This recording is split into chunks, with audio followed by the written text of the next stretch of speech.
Did you feel threatened by the police officers? Yes. Did you feel threatened by Mr. Chauvin? Yes. I have a black father. I have a black brother. I have black friends.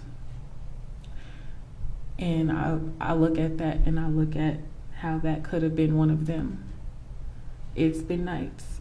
I stayed up apologizing and apologizing to George Floyd for not doing more and not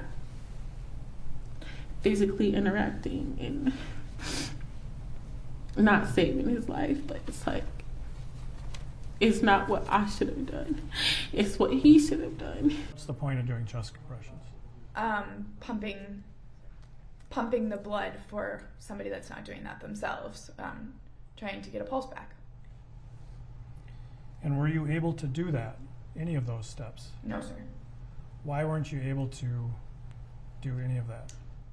Because the officers didn't let me into the scene. When you couldn't do that, how did that make you feel? Totally distressed. Were you frustrated? Yes.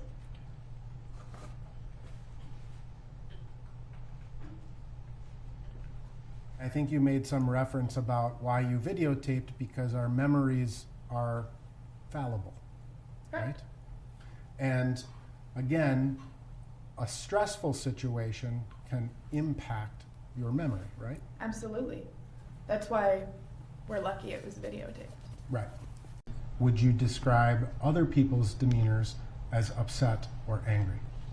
I don't know if you've seen anybody be killed, but it's upsetting. I'm going to just ask you to answer my questions as I ask them to you, okay? Did you describe Mr. Floyd as a small, slim man? Overruled.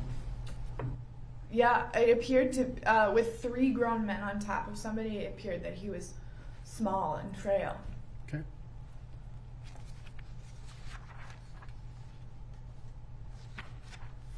But I know that I'm not gonna- to be there's true, no question. obviously. Your job is to answer them. I was finishing my answer. I will determine when your answer is done. Okay, well, And so, do not argue with the court. Do not argue with counsel. Answer the questions. Do not volunteer information that is not requested. And you describe, and again for the record, this is 7:45:10. Describe for the jurors what you were doing there. I was holding up the $20 bill that I just received. And is that something you always do, or something about this? No, when I saw the bill, I noticed that it had a blue pigment to it, kind of how a $100 bill will have, and I found that odd, so I assumed that it was fake. What was going through your mind during that time period? Disbelief and guilt. Okay. Why guilt? If I would have just not taken the bill, this could have been avoided.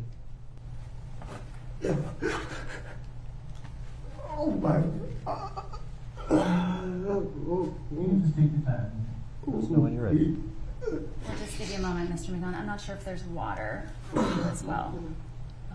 If you need a break to get some water, let me know, and we can take a break. I know that this is difficult. Can you just explain sort of what you're feeling in this moment? I feel helpless. What did I observe when I arrived on scene? There was a police squad, an individual laying down, 3 officers on the individual. There was multiple people. There was multiple cell phones out. There was elevated tones used. It didn't feel like a welcoming environment. What did his condition appear to be to you overall? In lay terms, I thought he was dead. So, officers in the back doing chest compressions, you're getting set up, correct? Yes, sir. You went to the second location so that your partner could get back in the back with you to take over for the officer, right? Not to take over. We needed everybody we could at that time. Why didn't you just have the officer help you continue so you could go straight to the hospital? That's not what we do. Is it because he's not an EMT? Any layperson can do chest compressions. There's no reason Minneapolis couldn't have started chest compressions. That's not my question. My question is, he's not an EMT, correct? I don't know the level of certification of the individual that got into the back of my rig. All right. You wanted a partner who could help you out, correct? I wanted as many people that were willing to help me at that time to work this cardiac arrest. And is the placement of a knee on a subject's neck a use of force? Yes. A reportable type of force? Not necessarily. Okay. And why is that? For handcuffing somebody in a prone position or fighting with someone, it could happen where your knee ends up on their neck. Okay. For about how long? I guess whatever's reasonable. Okay. And which would be when? Until you get control of the party, I guess. Control is in the person is then handcuffed?